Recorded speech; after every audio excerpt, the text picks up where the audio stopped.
میخوام درباره یک موضوع صحبت کنم. تو فضای مجازی من خیلی دیدم درباره کابینت سازا میگن خیلی شغل سختیه، خیلی چالش‌های زیادی داره. من همه رو قبول دارم. بعد میگن که کسایی که میخوان وارد این شغل بشن حتما حواسشون باشه، یعنی میگه اگه من همین الان یه راه فرار داشتم فرار میکردم.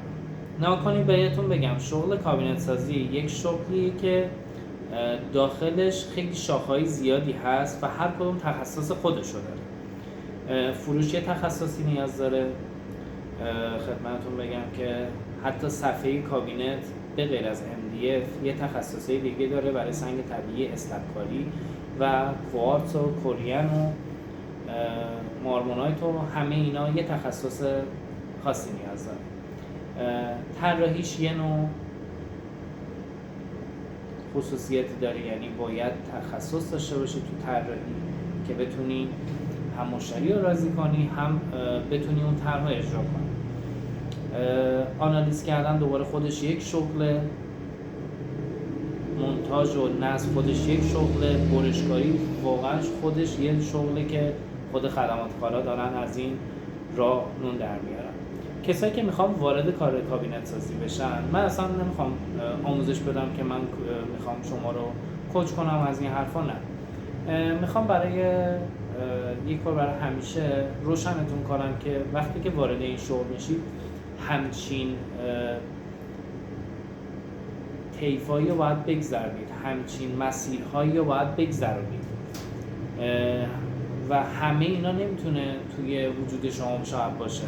شما که صبح بلند میشید میخواید یه دونه کار کابینت انجام بدید، باید برشش رو انجام بدید، یعنی اولی که میخواید مشتری، از اول بگم دقیقاً قبل از اینکه میخواید، حالا بعد از اینکه حالا همه جوره مشتری بهتون اعتماد کرد، حالا بحث مشتری پیدا کردنش که یه داستان دیگه ای داره، یعنی فروش یعنی خودش یک شغل دیگه حساب میشه. ما تو بخش این، یعنی تو یک قسمت این باید به صورت حرفه‌ای کار کنیم که همه اینو با هم میخوان جمع کنن و دچار چالش بزرگی میشن، یعنی یک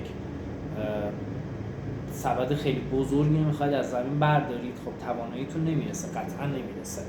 باید به صورت دقیق مشخص کنید که تو کدوم قسمت میخواید فعالیت کنید و تو همون زمینه بهترین خودتون باشید.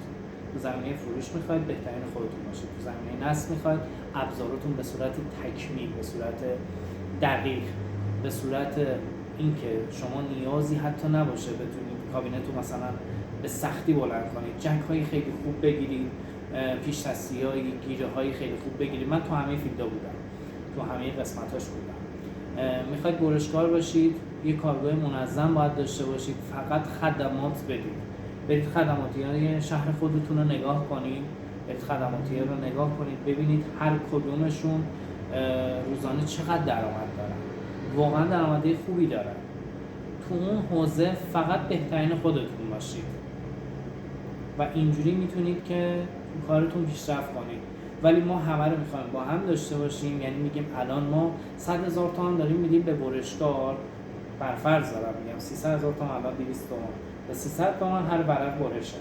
میگیم خب اگه دستگاه داشته باشیم این 300 تومان میره تو جیب خودمون، رفت، این یه دونه رفت. بعد میگیم طراحی، خب یه دونه لپتاپ میگیریم، آموزش طراحی ها رو میبینیم، خیلی سریع برای طرف طراحی میکنیم. این دوباره نصف روزمون رفت. بعد دوباره میریم برای بحث مشاوره حداقل زمان یه نصف روز برای طرف زمان باید بگذارید، اصلا نمیتونید نذارید. طرف باید بدونید خواسته هاش چیه، باید بدونید چه چیزایی میخواد برای اینکه آشپزخونه‌اش جذاب بشه، آشپزخونه‌اش وسایلاش جا بشه، حتی به در قابلمه‌اش که میخواد کجا قرار بگیره داره فکر میکنه. پس باید برای مشتری کاملا وقت بذارید. این امروز شد دیگه نصف روز وقتتون رو گرفته میشه. بعد میریم برای کلاف کردن حداقل دوباره نصف روز وقتتون رو میگیره و دوباره سر نصب هم همچین اتفاقاتی برای نصب که حالا همه در جریان هستن، حالا کسری پیش میاد، اتفاقای دیگه پیش میاد که نمیتونید شاید مدیریتش کنید، یا بالاخره باید این حجم کار رو جمع کنیم.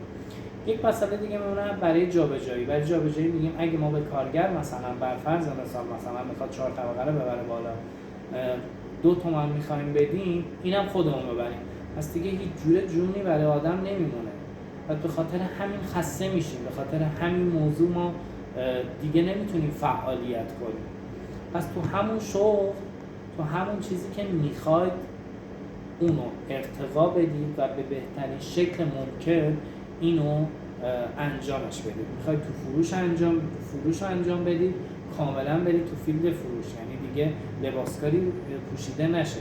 اگه میخواید نسابیه، فقط باید لباسکار تنتون باشه، یعنی اینکه من صبح که پا میشم فقط به فکر این باشم که کجا چه کسریه‌ای دارم، چه کارایی باید جمع کنم، چه کارایی باید انجام بدم، دوله ها باید بسته بشه، همه اینا دقیق شب قبلش فکر شده باشه، برنامه‌ریزی شده باشه که مثلا در عرض 2 روز یا 3 روز من یک کارو تحویل بگیرم از حالا کارفرما یا از نمایشگاه اداره‌ای که نسابای عزیز دارم مثلا کار میگیرم.